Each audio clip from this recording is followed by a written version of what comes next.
welcome back to Six Pack Garage. So finally got the bike back together from doing the second gear fix. One thing I wanted to do before I go out for a ride is just do the spark plugs. I don't know how old they are, but they are probably original plugs in this thing, because it only has, I think, 25 or 26,000 miles, so pretty low miles.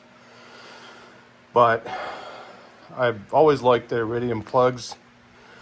Owned a lot of turbocharged imports, and I've always run the iridium plugs in those with great success. So I got the iridium version of the NGK, the factory NGK plug that's in there. Got these off of Amazon. I'll put the price in the description. I forgot, they weren't that much. So got those. These are all the tools you need. These are usually pre-gapped, but I just have one of these laying around, so I'll double check. I think the gap's like 28-ish, so I'll check that. I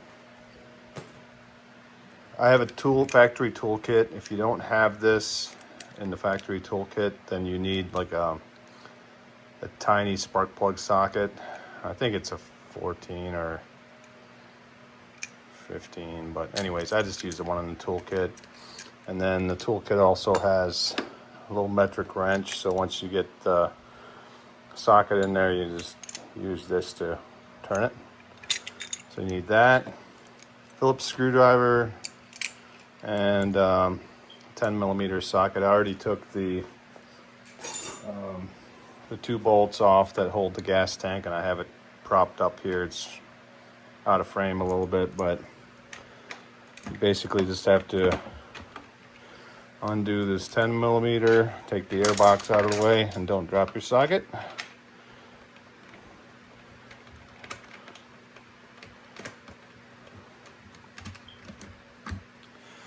All right.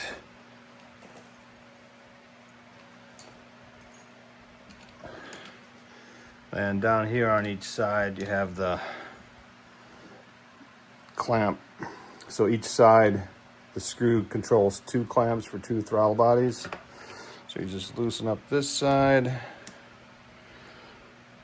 unplug the IAT sensor, which is the green plug, if I can get it.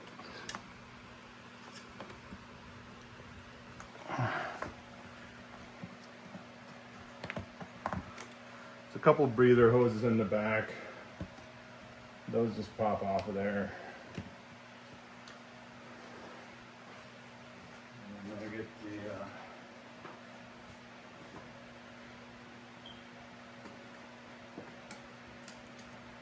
clamp on the other side.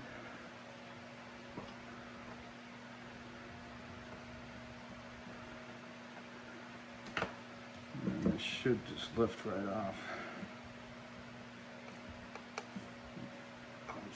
Loose enough.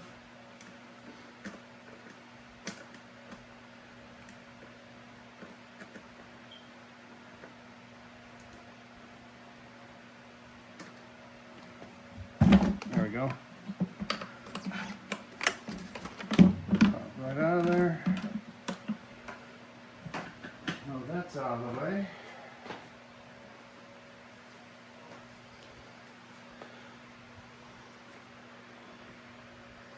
And now you can see the coils down here. You don't even have to unplug them. They just pull out super easy. Or it's not like a car where you have a bolt holding them in. They're just rubber boots. Now this plug is for the flapper valve motor. I took the flapper valve out of my airbox, so it's just dangling there. In case you're wondering what that is.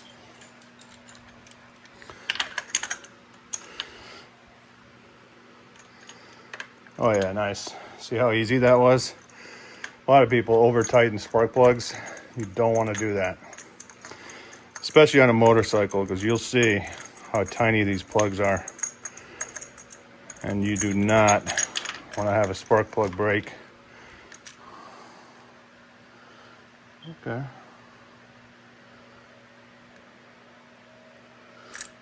Looks pretty good. So you kind of want your spark plugs to look kind of like a coffee color. You know, if they're white, it's going to be lean. If they're black, it's going to be rich. And if they're oily, then, you know, you have, you know, bad rings or valve stem seals. But these are kind of a light coffee color. So they actually look really good, but I'm gonna replace them anyways.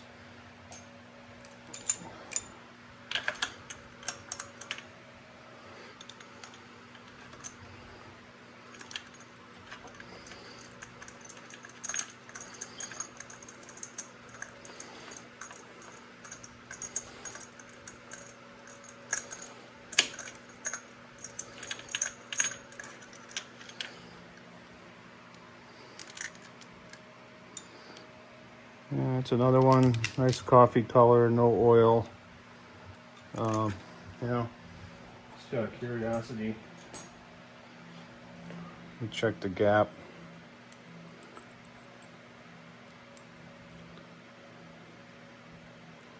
So you probably can't see that, but it's just a hair under 30. So gap is good, at least on that one. And what you'll find is, if you've done a lot of spark plugs in your life, sometimes they just, over time, they erode. And sometimes the gap opens up over time. So if the plug is good and you don't want to spend the money, you can clean them and just close the gap back up. But generally speaking, especially on motorcycles, the plugs are so cheap that you know, it's, unless you're in a pinch and can't get the plugs, you know, then you'd want to go through that. But this is one of those things that I typically try not to go cheap on. It's because they're cheap to begin with. All right, so, you know, we're about 8 minutes into the video, and I probably have 10 minutes into this total because I did have the gas tank already flipped up, but that literally only takes 2 minutes. So this is real time, how quick and easy this job is. Assuming that somebody didn't over tighten the plugs. So that's possible. You know, if somebody's gotten to it before you. And, so if you can see that, the difference between a standard plug and the iridium plug, I think it's called the electrode, is like super thin, and we use platinum and all that stuff, so it's just get a better spark. So check the new plug, see where we're at. So it's right exactly the same as the old plug, right at 30. So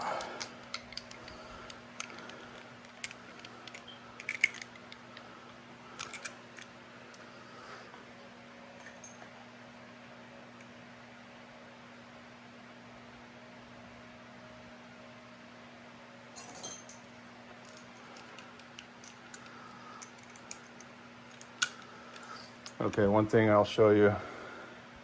Okay, look at the new plug and the old plug. See how this is just like the thin threaded part? So I just loosen this, these come right off on the new ones. So you gotta do that.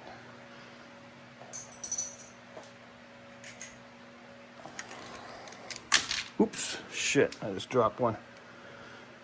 So whenever you drop a spark plug, try not to, first of all, but a couple things. A really important thing is if you drop one, recheck the gap. So mine's still the same, but I've done this before where I've dropped one. I looked at it, everything looked fine, but the gap had closed significantly, and then, you know, it didn't run good. And it took me a second to realize that when I dropped the plug, I closed the gap. So this, luckily I just dropped it like less than a foot. If it would have hit the floor, chances are, you know, it could have gotten damaged, but just hit the valve cover.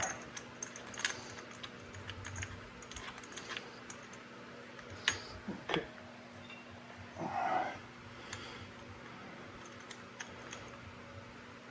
See how little torque I put on that? Just be gentle on spark plugs. There's absolutely no reason to refine those. It's not like a bolt. It's got to be gentle.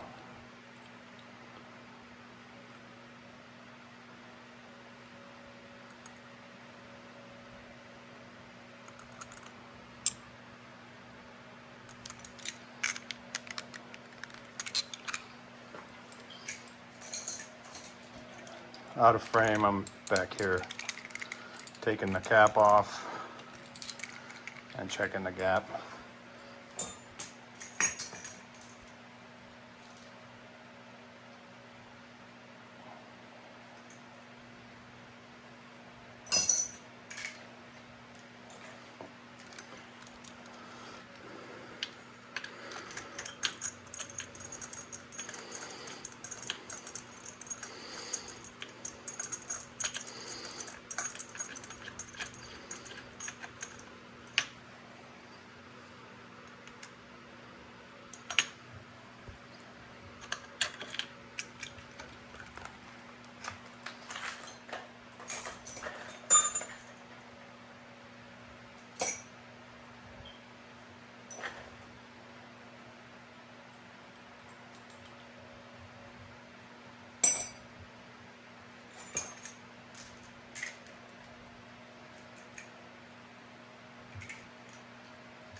This hose, by the way, it's just plugged off. That's also for the flapper valve that I eliminated. That's one of those things, like, I thought it would make a big difference. The bike sounds like throatier on the intake side, but I think without tuning it, it probably doesn't do anything for performance. Honestly, one of those things I probably should have left alone. So, but live and learn, right?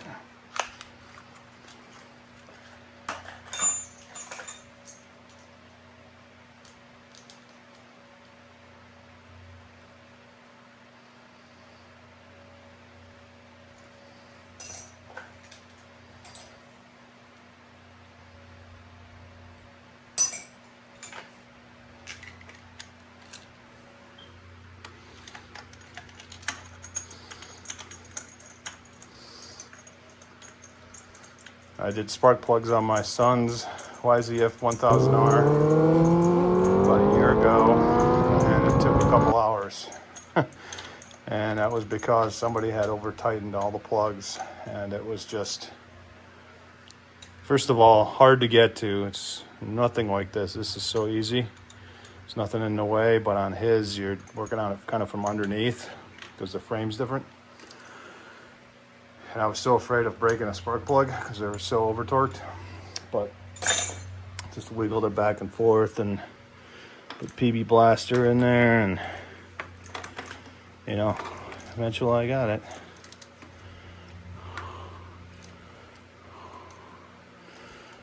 Okay.